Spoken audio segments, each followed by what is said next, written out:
Right, ready when you are. Whenever you are, I'm ready. Okay. Hopefully this time with no glitches. Right. Whenever you are, I'm ready. Oh, what the hell? I got echo.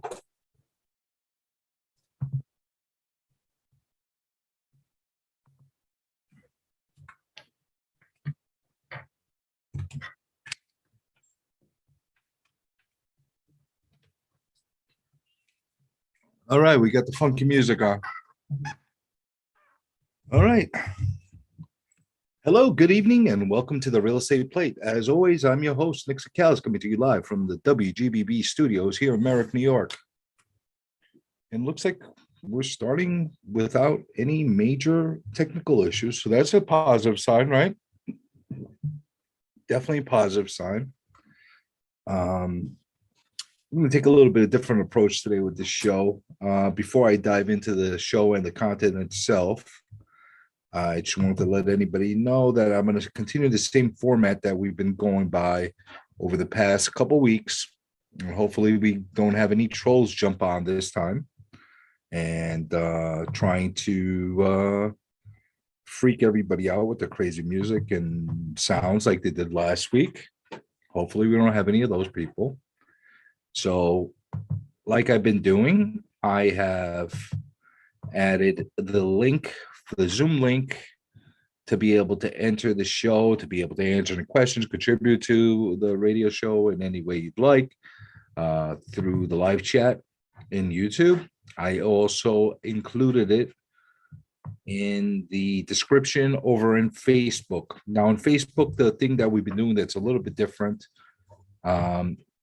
for many reasons is basically every time we've been using the event mode on Facebook, we've been just putting in the YouTube link to be able to direct you towards our YouTube channel to be able to have everything running as smoothly as possible and not having a lot of major complications as we have in the past. As everybody knows that have been a long time listeners to the show, we've had a lot of issues with Facebook as far as knocking us off, blocking us, cutting the streams halfway through.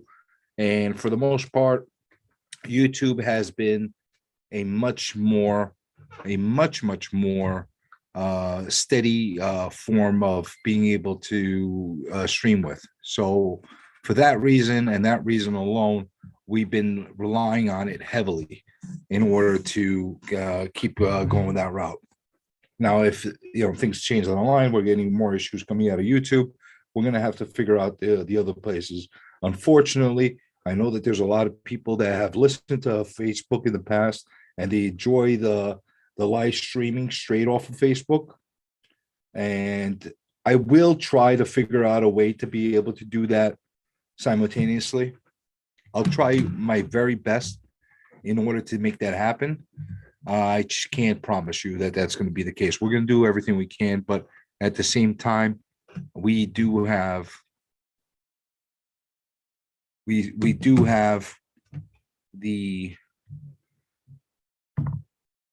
I'm sorry, I got distracted. I just looked at a quick text. I've been having a crazy day today. I'll get into that in a moment.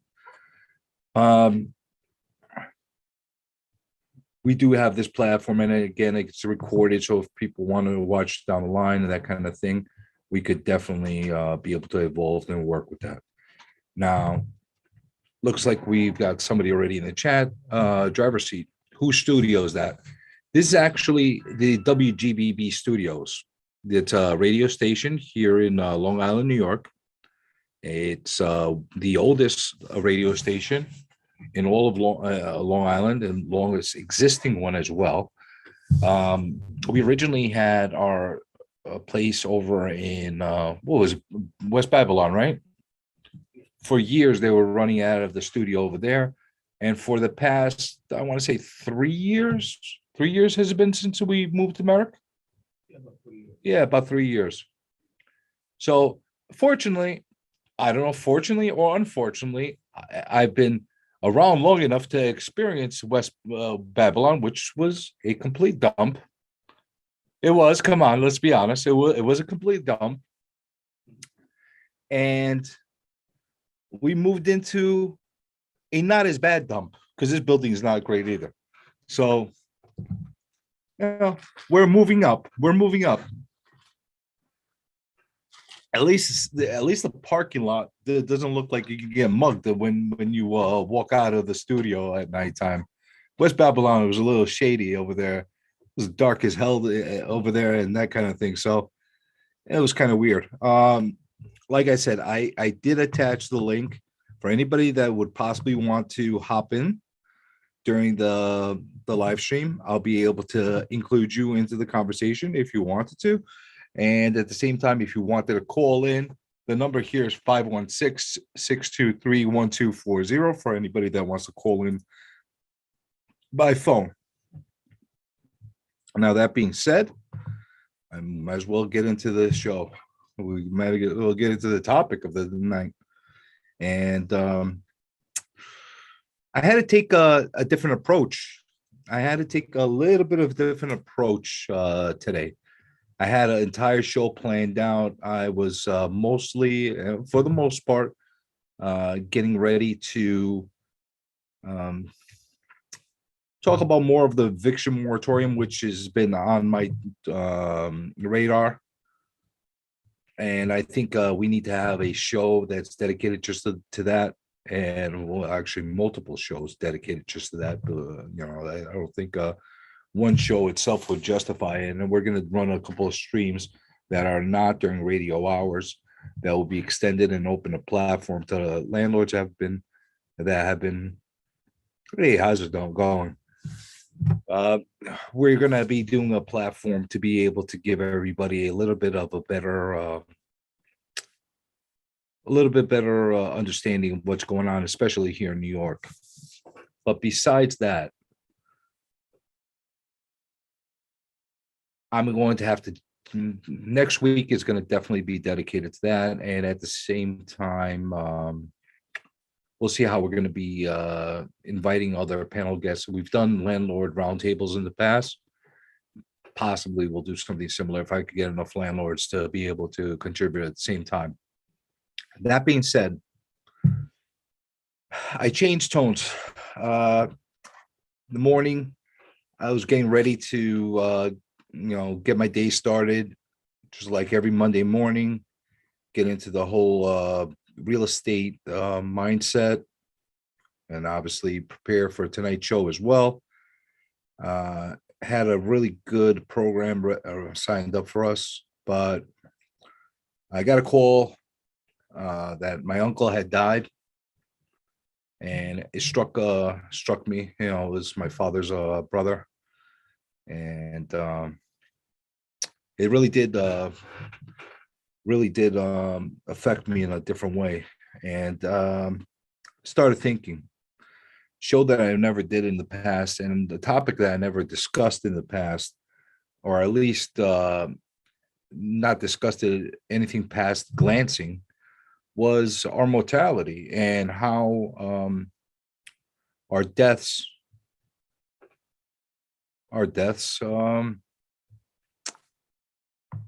can be looked into as far as our real estate is concerned, and how we pass along things to people and that kind of a thing. So I decided I'm going to dive into that and talk about that a little bit more today. I just want to thank everybody that's in the chat that I see. I know there's multiple people in and out. I could tell from the concurrent views, but I could definitely appreciate Driver Seat, who's somebody that's a steady person that listens to the show. I am metaphorical. Appreciate you being there as well. But death is something that is inevitable, whether we like to admit to it or not. It's something that's going to come across us eventually. Now, my uncle was a little bit on the older side, and he was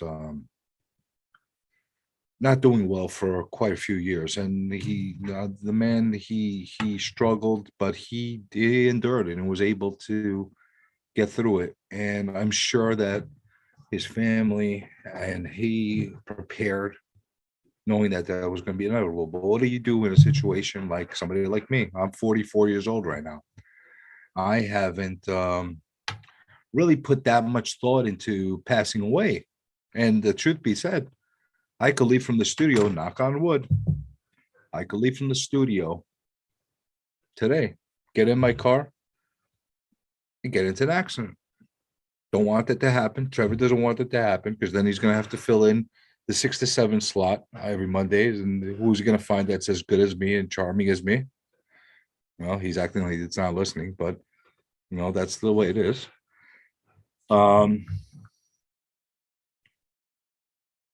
But that's the truth. That's the truth. We are looking into scenarios that we have to prepare for. And there's a lot of different ways to do that. And one of the biggest mistakes that I see oftentimes, because I do a lot of estate situations, a lot of estate sales, where we see people that sometimes it's almost like they're surprised by something like that happening, even when somebody's on the older side. Nobody ever wants to face nobody wants to ever face it and have an open, healthy conversation about it. But I'm going to give some advice to everybody listening. It's an uncomfortable situation. It's an uncomfortable conversation to have. But for the people that, especially for adult children that are seeing their parents aging, and regardless if they have health issues or not, they should have an open dialogue with them and a conversation stating what they're planning on doing. Now, some people, they don't want to even have a conversation about that. They don't want to face the fact that they are going to pass away. But what I'm going to say is this, especially for some people that have worked very hard in their lives, the people that have done everything they can to invest in some property, or even, buy a house for themselves to live in, maybe something that's going to give them some rental income. Hopefully it's not here in New York because they're not getting any rental income right now, but hopefully they're looking into it from a point of view where they want to protect that asset, the amount of time and the effort that they put into being able to acquire that, and don't want to see it get lost, or don't want to see it get gobbled up by the government putting their fingers in the pie because they were ill prepared, or not put themselves in a position where their children, the siblings amongst themselves, are in they're already in a point of grief. Now you're putting a situation where it's not clear cut for them, that you're basically putting them in a scenario where they're a little bit at odds with each other. And it happens all the time. I see this happen all the time. Loving siblings that over disputes or whatever they're inheriting and that kind of thing end up being torn apart. And sometimes they don't even talk to each other. That's a horrible thing. Listen to Housing Urban Notebook and Scott Summers, 8 p.m. Mondays on 99.5 WBAJ. Well, you know what, driver's seat? I did try to catch it last Monday, and I got caught up by different phones, but I assure you that I'm going to tune in on my way back from the studio, going back to home. And I'm definitely going to give it a listen. And I'll try to do my best to even call in if they're talking about a topic that I'd like to put my 2 cents. I'll do my very best. But I'll definitely check it out.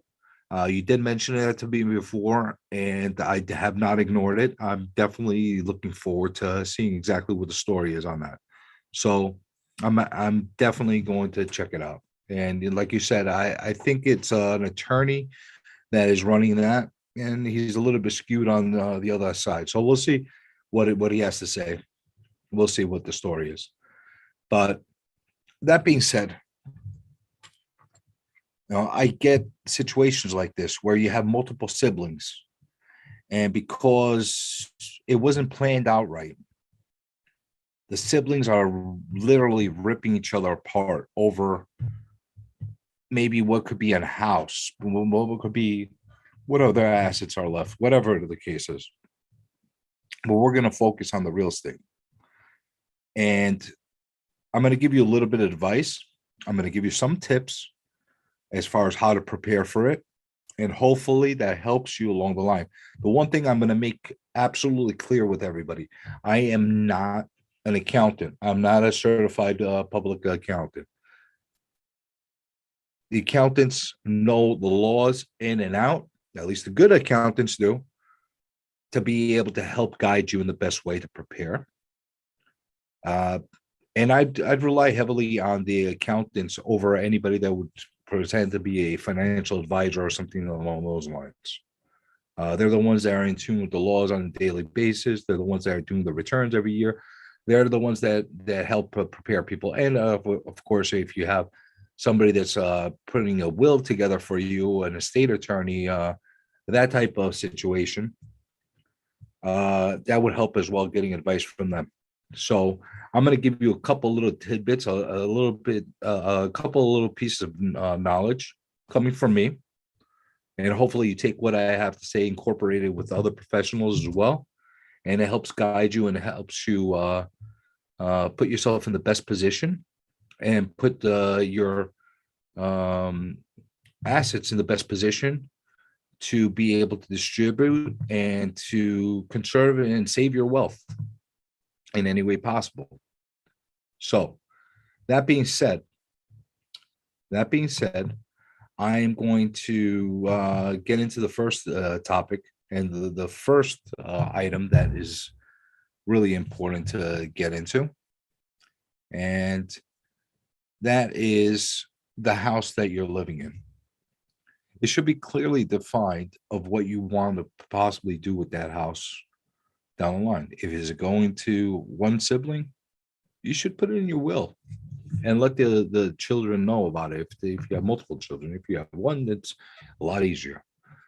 The other thing is you should let, or if you do have multiple children that are going to be inherited, let them know how it's going to be done. If it's going to be 50-50, it's going to be thirds. If it's going to be 20-40, I don't know, whatever the way you want to separate for whatever reasons you do. That's the first part of it.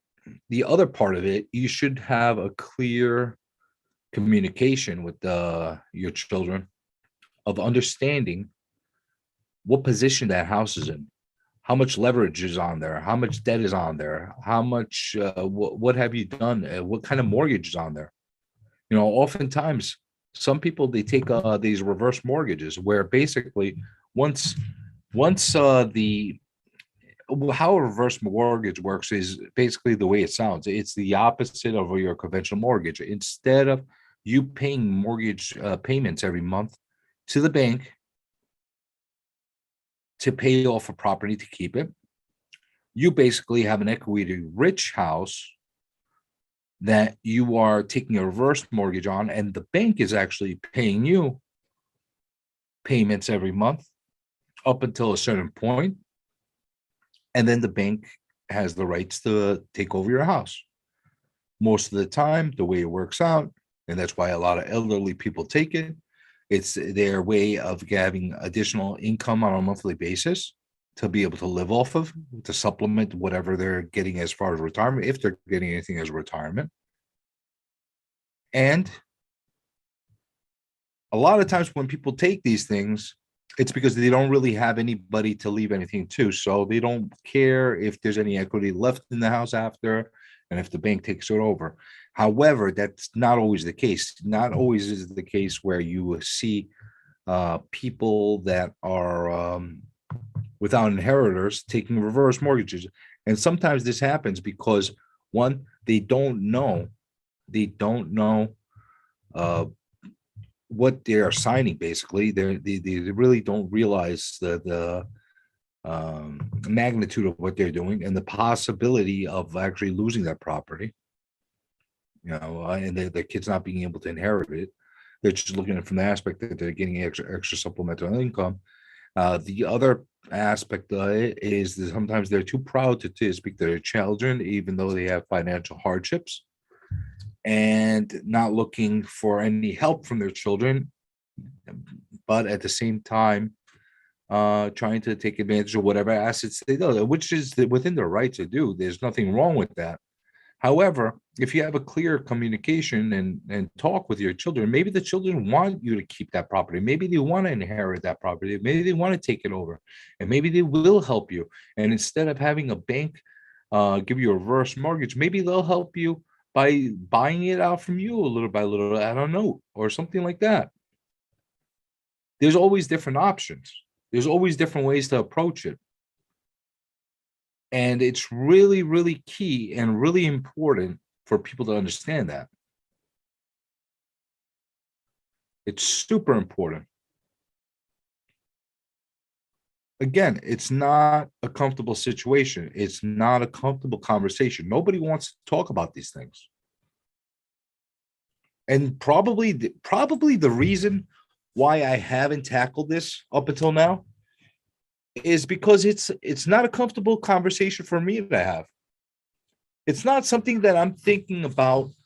It's not something that I'm thinking about personally on a daily basis about me dying. I'm not at the point where I'm 18 years old and 20 years old where I think I'm immortal. Because believe me, at those ages, we all think we're immortal at those points, or most of us do. I'm not in that mind frame. That mind frame went out the window the day I had my first child. Once I had my first child, my mindset changed completely, and I had a different outlook in life, and I had a different way to really understand things, or a different perspective of how I wanted to approach things. But even though that's the case, I always look at myself and I say, you know what? I got another 20, 30 years in me. I got another, maybe with technology and they make me a robot and they put all these pieces in me and pump me with formaldehyde and whatever else they pump me up with. I'll be able to survive. I don't know how many years still. Who knows? Maybe they'll mummify the hell out of me. I'll go to 100. Oh, well, who knows? You're laughing, right, Trevor? You're laughing. But the way they're mummifying the whole world with all these drugs and pumping us up, and people are not dying young the way they used to. Unless you got diseases and stuff like that, knock on wood, or like an accident or some freak thing. People are living into their 70s, 80s, no problem. 90s. I'm hearing more and more 100-year-old living than I ever used to. Being 100 is actually 100 is still a pretty big number, but I'm hearing quite a few 90s. Quite a few people are in their 90s. It's not as uncommon as it used to be. And that my church, she's 99 years old. 99 years old. Bob Dole just passed away. He's 98. Yeah, but he looked like a mummy before when he was a 60. So there's a difference, Bob Dole looked like a. Remember when he ran? Yeah. He looked like a mummy back then. How old was he then? If he's 98 now, how many years ago was that? Oh my God, how many years ago did Bob? Here's a great trivia question. Who did he run against? It was against Clinton. Yeah, it was Clinton, right? His second term, right? Yeah. That's right. It was Bill Clinton, the second term. Bob Dole. I remember those Saturday Night Live skits that they used to do with him. With Norm Macdonald. He passed away, I heard. Yeah. Hearing a lot more people passing away these days. A lot more people passing away. It's unfortunate. It's definitely sad. And like I said, it's something that nobody wants to talk about. How often do you have a conversation, sit down with your kids, Trevor, about this? Just about all the time. That's a good, you have a good head on your shoulders. Mhm. How old were you when you actually started thinking about that, of how to approach it with your kids and talk to them about it? In my early 40s. So basically right around where I am right now. So I'm right now at the Trevor genesis of these conversations. I guess that's what I am. I'm 44 years old right now. Before I blink, I'm gonna be 45. You see, what you know now at your age, people would die if they knew what you knew in their 70s and 80s, and they still don't know. But a lot of people, when they get older, they don't know how to work a computer. It's sad to say, though, a lot of people don't even go and see their parents anymore. It is sad. They wait till they're sick in the hospital or they on the dead roll, so they showed up, so they can get the house, or you really don't want the house, but you just want to sell it so they can get the money, which is, to me, is really horrible to do your parents like that. It is sad. Yeah, It is sad. And listen, you're gonna have situations like that. It's not a scenario that you know, like that's unheard of. You're gonna have the greedy kid. You're gonna have the selfish kid. You're gonna have the people, the kids that their parents literally sacrificed their whole lives to give them a better life, and they don't acknowledge that. You're gonna have that. And we're not talking about those kids in general. And usually those kids are the ones that are left without any inheritance. That's and then they're the first ones to sue all the other kids for losing out on their inheritance. So if you don't do your paperwork right, and you have 3-4 kids, and one of them is a prick, basically, you're basically opening up a big problem for the other kids. that is true.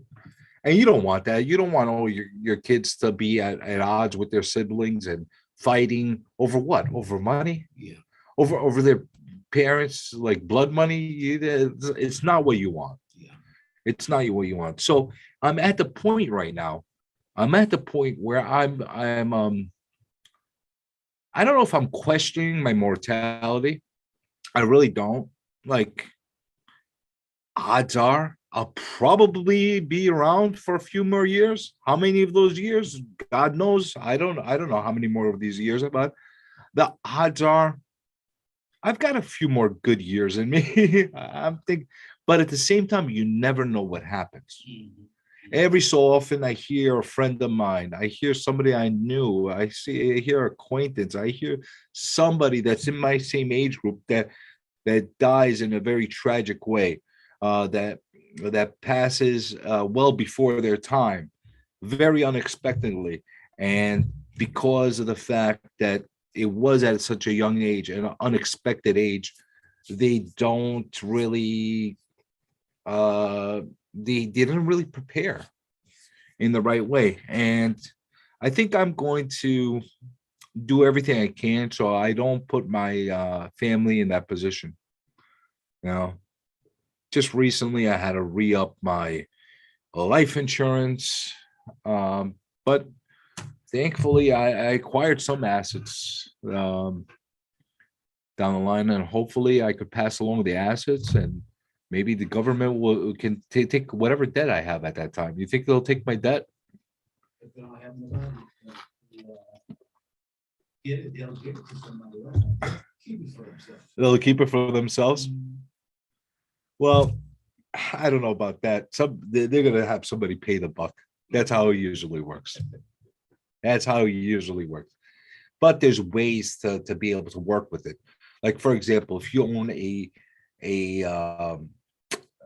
investment property, most of the times people purchase the investment property under a corporation or under LLC.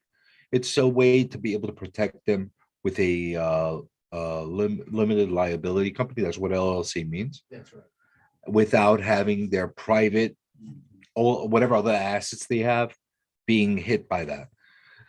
So one of the things that I've noticed that people don't really think through, and a good CPA would probably advise their clients to do this as the years are passing. A parent, anybody actually, has the right to gift a certain amount every year to anybody, whether it's their kids or it could be. I could run into the lotto today, and I say, you know what, Trevor, you're my friend. I'm going to give you a gift. I'm going to give you whatever it is. And I could give you whatever that gift is up until it's not taxable. Then once you get, what is it, 12 and a half per person? Something like that. 12 and a half, 13 per person. That's non-taxable per year. So you could do that not only one, like if you got two living parents, the two living parents could actually do 12 and a half each or 13. I don't, if there's anybody listening right now that actually knows the exact number right now, uh, please let me know. But you can do it in a way like that, where if you have liquid assets, you can give that a gift that every year without having it taxed, and it won't affect the inheritance. Because don't forget, we have an inheritance tax here. Once we surpass, I believe, $3 million, it's going to get taxed to hell. It's going to get taxed to hell. And you know what? I'm 44 right now. Whatever I have right now, by the time I get to, let's say I die at a normal, by today's standards, age, 75, 80, I guess, I don't know, 85, whatever it is. I still got a few decades until I get to that point. Who knows what the value of money is going to be at that point? Maybe something that I have that's worth $500,000 today is going to be worth $5 million that day. Who knows? And I assure you, they're going to keep that tax as low, that threshold, that minimum for the inheritance tax, as low as possible, because they're going to want to get those dollars. And I guarantee you, by the way our politicians are going these days, they're eating money left and right like you've never seen before. So they're going to need to suck up more of our blood up until that happens. I'm already prepared. I'm not getting Social Security. I don't know. If I'm able to get Social Security for some reason, whose blood am I sucking to get that money? Because they've already taken all my money, and they continue to take all my money every year. They take your money every year. What year are you allowed to retire at? 65. You could retire at 65. You know what age I could retire at? 70.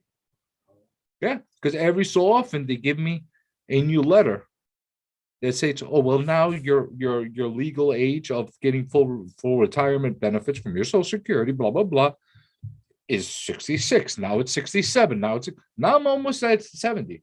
I understand. I hear it keep going up. Well, I think they're doing it because they're really trying to discourage folks. We won't have no money for you when you get to a certain age. So that's what they try to do. There's no money. Nobody wants to wait till 67, 68 to 70 years old to collect Social Security. That's just ridiculous. There's no money. I can assure you.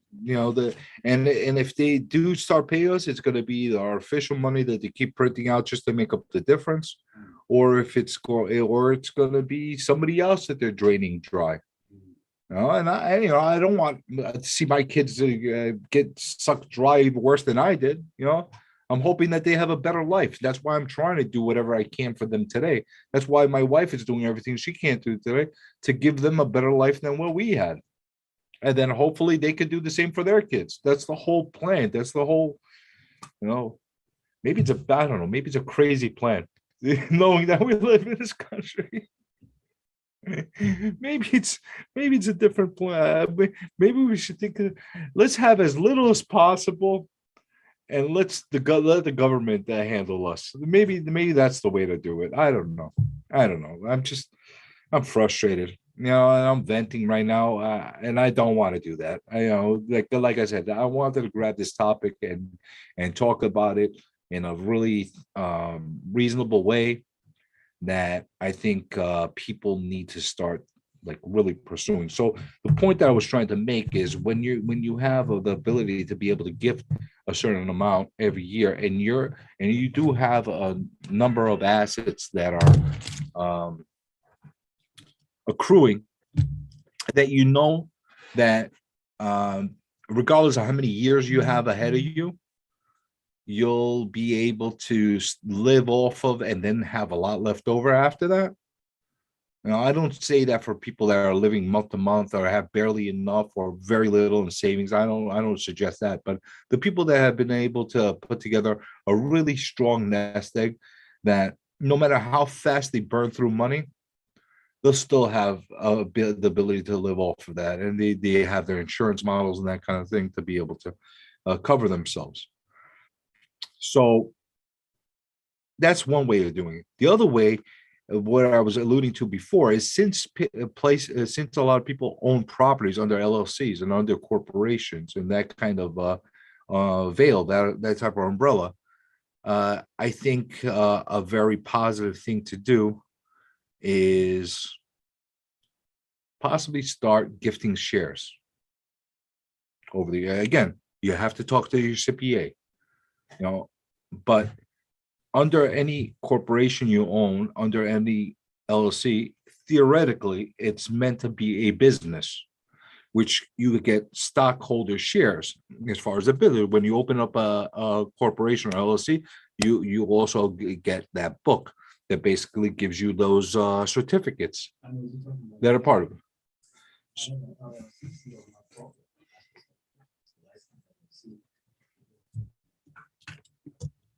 There you go. So by having that, you're putting it now. At the end of the day, there's going to be a certain value that's on that LLC by owning those shares. Now, if your children don't own any shares of it, that means nothing as far as any kind of help, because the assets are owned by the LLC. They'll be assuming, and that money that is evaluated at that time by what the government says or whoever says that, well, this is worth this much, you're going to have to pay this much tax. If they already own shares of that company over the years, they will not have to be liable for that much of a burden because they already own the shares of that LLC. Now, again, you got to talk to your CPA, you got to talk to your accountants to be able to figure this out. You have to. But if you do it in the right way, you could theoretically pass along a lot of shares. And for the parents that want to be controlled, like they still want to control the situation and that kind of thing, they could keep themselves as president of the LLC. They could keep themselves with the majority shareholder of the LLC and that kind of thing, where their kids are not messing up anything. Because parents, they're like, well, you're not going to do it as good as I can, and whatever the case is. Parents are parents. You know what I'm saying? I always had that problem with my parents, always thinking they could do things better than I do. And then I'm right now in the same position where my kids, they can't do it as well as I do. And then they'll think the same thing going forward. It's just a cycle. And just, we're older and we're all more messed up in the head than they are. And we think our way is the right way, and sometimes it is, sometimes it isn't. Sometimes somebody has a kid that's a screw up. That no matter what they do, the kid might be gold, wonderful child, boy, girl, whatever it is, but whatever they touch, they screw up. So maybe the parents want to protect that from happening. There's ways to be able to do that while still making sure that whatever you've acquired is going to go to them in the best possible way.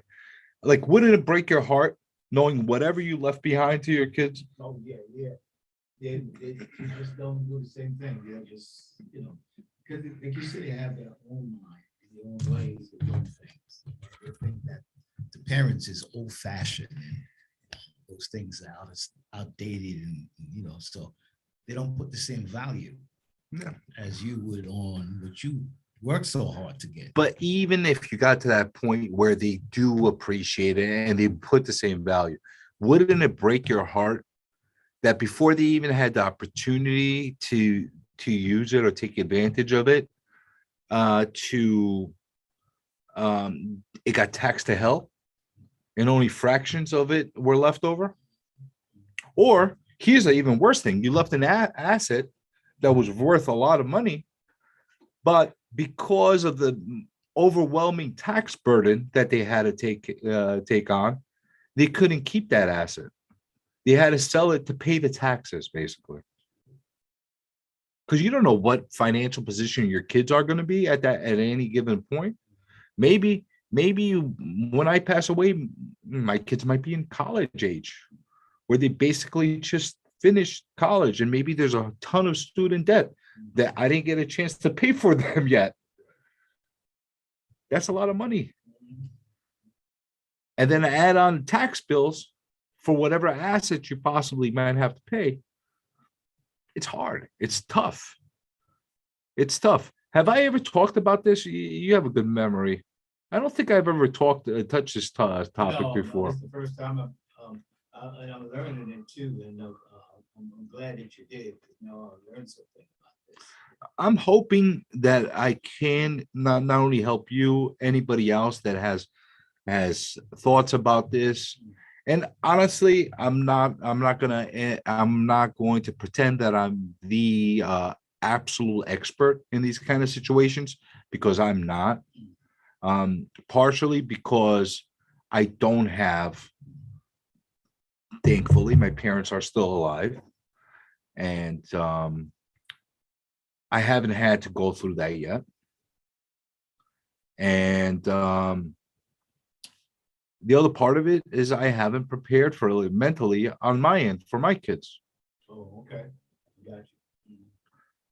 So I'm kind of switching gears. I'm switching gears as far as taking a more proactive step towards that and doing whatever I need to do to put them all in the best position. Because if I don't, I think more bad than good would happen out of that. And at the same time, I see what's happening every day. I mean, the frustration levels that I have, and the heartache that I see happening right now with the tax burdens that were going on, it's not going to get better. It's not, there's a lot of people out there that are looking to put their hands in everybody else's pockets. And it's unfortunate. It's really, really unfortunate. And the government has showed us that they're merciless. They could care less if your hard work and your life of sweating blood and tears, sweat, blood, and tears has gone into perhaps purchasing something and creating some type of wealth, some type of nest egg. They could care less, and they'll basically put their hands right in your pocket, rip it out, and if there's not enough in there, they're gonna go into the other pocket and see what else they could get out of there. And if that's not enough, they'll pull some blood out of you too. They'll do whatever they can. If they need to artificially prop you up there just to keep you working, to keep generating more money, they'll do it. It's just the way it is. Yeah. And it's unfortunate. Like I said, the original topic for today was supposed to be the eviction moratorium, which is very related to what we're talking about as far as people being really, really jammed up in this kind of scenario. They've proven there is a class warfare coming down from the government. There really is. And it's not the wealthy versus the poor. It's not. That's the mistake everybody's making. It's not. It's all out war on the middle class. If you're making $20,000-$30,000 a year, you're getting benefits. You're not even paying taxes. You're getting all the benefits you can from the world. Now, if you want to live under those conditions and making that little money and that kind of thing, and you have no aspirations of doing better for yourself, then you know what? You could live your entire life going through that, and the government will handle you throughout the whole process. No problem. If you're super, super wealthy, you're going to find a way. You're going to use your money in the best way possible to be able to save your money. So by having money, you're going to find a way to save money. And I don't fault these people for that. And I don't care what people say, whether somebody inherited the money, whether somebody worked like a dog all their life to make the money, whether it's something that they just fell in dumb luck to get the money. They won the lotto. I don't care what the reason is why that person has money. And that's the thing that it really bothers me down the line. You know, I'm not Trump. I'm not Bloomberg. I'm not a billionaire. Not even close. I'm not even close to that. But I can understand why they want to preserve what they have, because it's theirs. And it shouldn't be somebody else dictating to say, well, you have too much. Now I want it. That's just the way I think. Now, if you're a crook, if you're Al Capone and you're stealing it and you're killing people to get that money, different story. Don't get me wrong. And they could prove it, because there's plenty of murderers out there, plenty financial murderers out there that are killing people financially. Maybe not their human forms, but their pockets they're killing, that are getting away with it left and right. And if they get caught, like the Madoffs and these kind of people, if they catch them and get them, go throw the book at them, do whatever you have to do. A lot of these rich people do good with their money, though. You know, they invest in a lot of charities. They send money overseas to whether it's Africa or whatever it is. I mean, a lot of these rich people do good with their money. They sure do. A lot of people do. You see the different foundations that people put together, and that's admirable.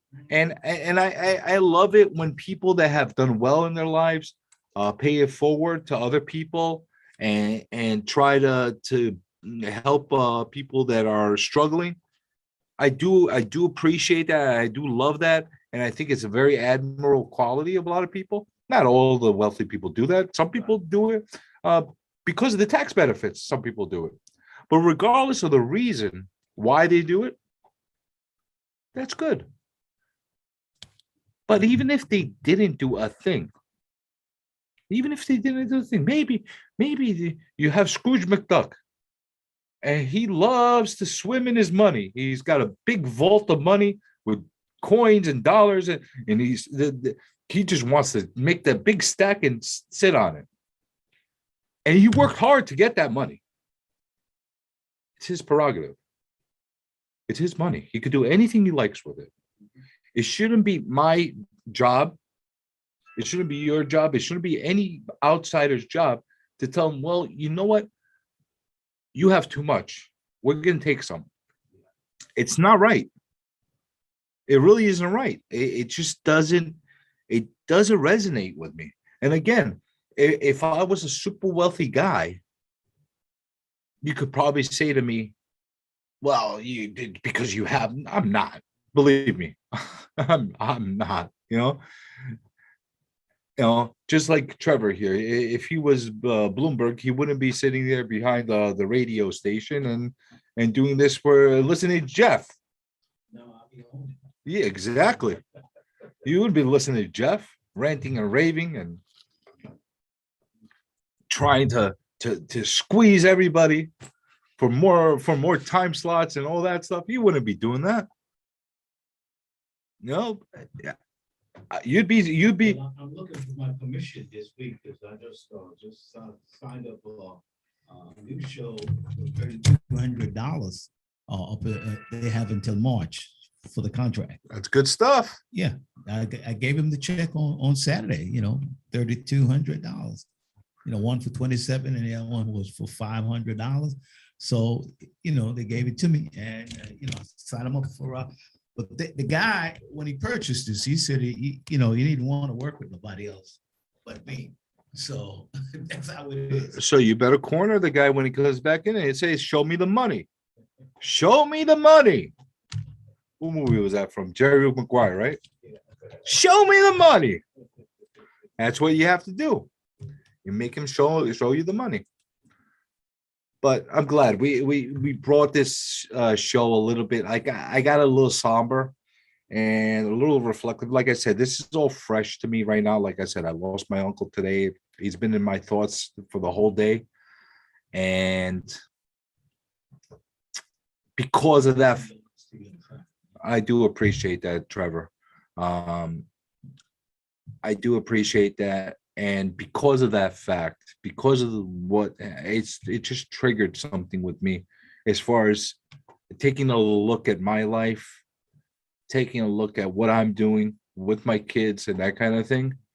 And, hopefully I could take the right steps to make things work a little bit better, and hopefully people are listening, start thinking about this a little bit more for themselves and start taking the steps and having open and healthy conversations with their kids. It's not a bad thing to have a conversation with your kids about money. A lot of parents, they don't want to talk about money with their kids, whether they're doing well or whether they're doing bad. They just never want to have that conversation with them. And it's a mistake in my part, Just like if things aren't good, there's no shame in a parent turning around and telling their kids, listen, things are not well. We got to tighten up the belts. We got to have to do whatever we have to do. There's nothing wrong with that. There is something wrong with pretending like there's something not something wrong and making the situation more wrong by feeding to the illusion and to the what we call a lie. We don't want that to happen either. It is what it is. It's one of those scenarios that they need to start talking to their kids. Now, just like the opposite end, if you have a lot of wealth, one day you will pass away. This is something that is a part of life. We have not found that immortality pill. As much they want to pump us up with drugs, and as long as they keep us, there's only going to be a certain amount of time where they could keep our puppet corpse running around alive. You could listen, honestly, how many people you see walking like they look like living mummies? They're walking around like a living mummy. Why? Because they're like mummified and they're walking all over the place. And that's okay.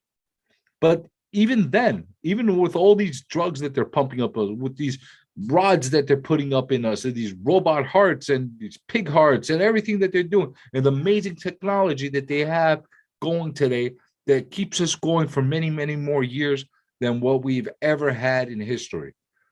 Even with that, there's only a finite amount of time. Maybe the new norm will be one day people living to 120, but that's it. It's going to be, at the end of the day, 120 years. That's all we're going to have. So it's something that you want to have a conversation for. So even if you have all this money and wealth and you don't feel comfortable talking to your kids, if you don't have a conversation to them and you don't really clearly define what's going on with them on how you feel like passing along and that kind of thing, you might end up, it might all disappear.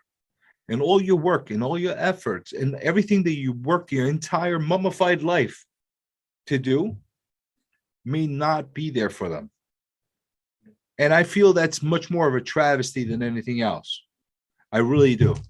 But, I'm going to leave everybody on that thought because I think, I don't want to dive in. It's what, 6:58 basically right now. And I know how many more minutes before he calls up, the guy right after me.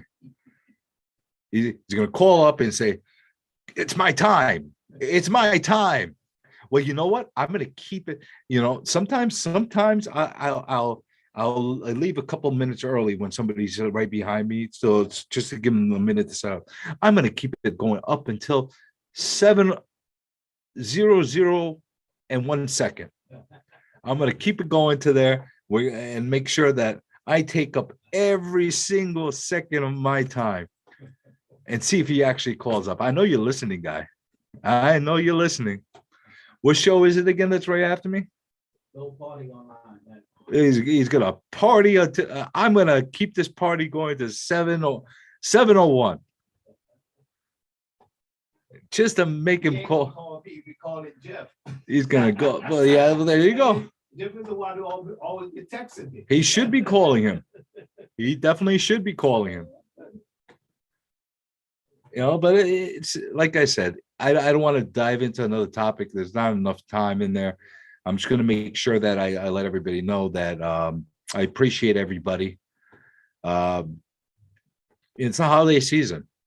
You got past Thanksgiving. Hanukkah is, just about done. I guess Hanukkah is done. Christmas along the way, Kwanzaa, New Year's. Take some time, reflect. You want to do a New Year's resolution? This is a great resolution to take. Organize your finances, put together all your assets, get yourself in a good position, good, clear communication with your kids, and start, looking at it from a different angle. Appreciate what you have, appreciate all your loved ones around you. Give your kids a hug. Give your parents a hug. You don't know how much longer they'll be around. And that's all I'm going to say. And, I'm going to sign off now. And I'm going to wish everybody have a great week. Make lots of money in real estate. And until next Monday, just like every single Monday, I'll be back with you with the real estate plate from 6 to 7 p.m. Thank you and have a great night.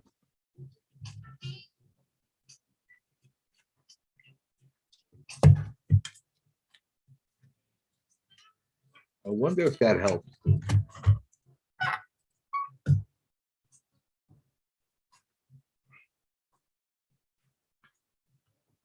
I tried using the earphones. This is WGBB AM 1240 and W240 DF FM 95.9 Freeport, New York. The views expressed in the previous